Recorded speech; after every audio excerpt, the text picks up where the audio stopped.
আসসালামু আলাইকুম। জারক এবং বিজারক পদার্থ নির্ণয়ের কিছু প্যাটার্ন এখানে রাখছি। এগুলো সব বোর্ড কোশ্চেন, এগুলোর মাধ্যমে আমরা এটাকে সমাধান করব। যদি আমি জারণ সংখ্যা এবং বিজারণ সংখ্যা বা জারণ বিক্রিয়া এবং বিজারণ বিক্রিয়া নিয়ে গত ভিডিওতে বলছিলাম, তো এর ধারাবাহিকতা মূলত এগুলো নির্ণয় করা যায়, জারক এবং বিজারক পদার্থ নির্ণয়। তো আমি 5টা বোর্ড রাখছি আর কি। তো প্রথমে একটু দেখি, আগে জারণ বিক্রিয়াগুলো, আগে জারণ সংখ্যাগুলো আগে নির্ণয় করে নিই।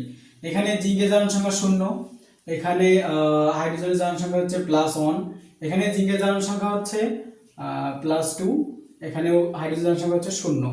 আমরা একটা জিনিস মনে রাখবা যে সহজ কথায় যে জারণ সংখ্যা বাড়লেই জারণ বিক্রিয়া, কোনো কথা নেই। জারণ সংখ্যা বাড়লেই জারণ বিক্রিয়া।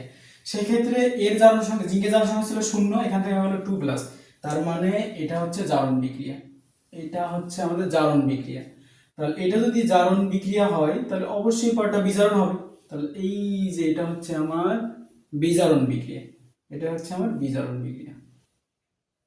আচ্ছা, তো আমরা জানি হচ্ছে যেহেতু জারক পদার্থ আমরা নির্ণয় করব, তো যারা জারণ বিক্রিয়া ঘটায় তাদের বিজারক পদার্থ বলে।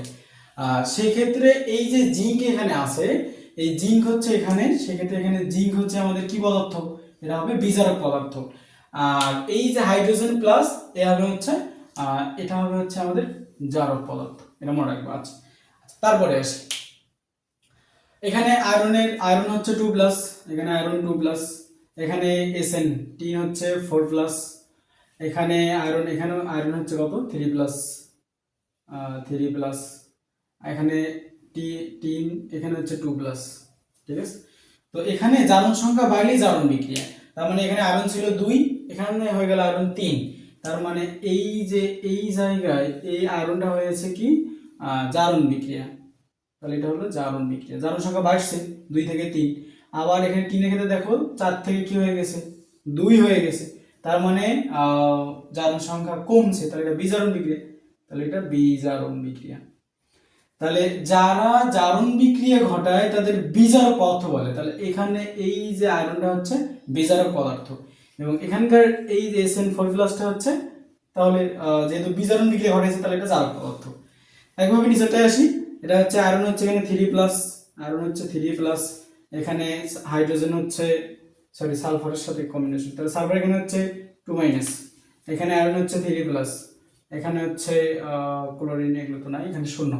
তার মানে এই যে সালফারের ছিল এখানে -2, এখান থেকে জারণ সংখ্যা হয়েছে 0, তার মানে এখানে কি হয়েছে -2 চেয়ে 0 বড়, তার মানে অবশ্যই এটা কি হচ্ছে জারণ বাড়ছে, তাহলে হলো যে জারণ বিক্রিয়া, এটা হচ্ছে জারণ।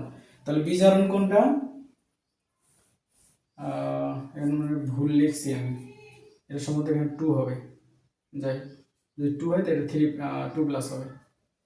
আচ্ছা, যাই হোক, তার মানে এখানে 3 থেকে কি হয়ে গেল, 3 থেকে হয়ে গেছে 2, তার মানে এখানে কমছে, তাহলে এটা হচ্ছে বিজারণ বিক্রিয়া, তাহলে এটা বিজারণ বিক্রিয়া। তাহলে যারা বিজারণ বিক্রিয়া ঘটায় তাদের জারক পদার্থ বলে, এবং যারা জারণ বিক্রিয়া ঘটায় তাদের বিজারক পদার্থ বলে, তাহলে এটা বিজারক পদার্থ। আচ্ছা, এবার আসি, এখানে আয়রনটা কত 2+, ক্লোরিন এখানে 0, এখানে আয়রনটা হচ্ছে 3+, আর ক্লোরিন তো -1 জানো, যাই হোক। তো এখানে আয়রন 2+ থেকে 3+ মানে বাড়ছে, তাহলে আয়রন এখান থেকে যদি বাড়া বোঝায়, তার মানে এটা কি বিক্রিয়া করা হচ্ছে, এটা হচ্ছে জারণ বিক্রিয়া। তাহলে এ যদি জারণ বিক্রিয়া বোঝায়, তার মানে এখানে আয়রন 2+টা হচ্ছে বিজারক পদার্থ। অপরদিকে এই ক্লোরিন এখান থেকে এখানে, তাহলে এখান থেকে 0 থেকে -1, তাহলে কমছে, তাহলে এটা হচ্ছে বিজারণ বিক্রিয়া। তাহলে যদি বিজারণ বিক্রিয়া হয় তাহলে এটা কি পদার্থ, তাহলে এটা জারক পদার্থ। এখানকার ক্লোরিনটা এরকম কাজ হয়নি, তার মানে এটা হচ্ছে এখানে দশক আয়ন হিসেবে কাজ করতেছে। আচ্ছা, নিচেরটা টিন, এখানে টিন হচ্ছে 2+, টিন 2+, এখানে মার্গারি কত -2, তাহলে এটা হচ্ছে 2+, এখানে এটা হচ্ছে 4+, এটা কত এই যে এটা হচ্ছে 1+, যাই।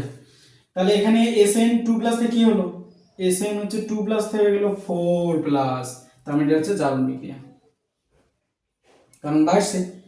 আর মার্গারি এখান থেকে কি হয়েছে, মার্গারি 2+ থেকে হয়ে গেল +1, তার মানে কমছে, তার মানে এটা হলো বিজারণ বিক্রিয়া, তাই না, এটা বিজারণ বিক্রিয়া। তাহলে যারা জারণ বিক্রিয়া ঘটায় তাদের বলা হয় বিজারক পদার্থ, এবং যারা বিজারণ বিক্রিয়া ঘটায় তাদের বলা হয় জারক পদার্থ। এভাবেই মূলত আমরা জারক এবং বিজারক পদার্থ নির্ণয় করতে পারবো। একাধিক প্র্যাকটিসের মাধ্যমে বিষয়গুলো ক্লিয়ার হয়। ধন্যবাদ সবাই।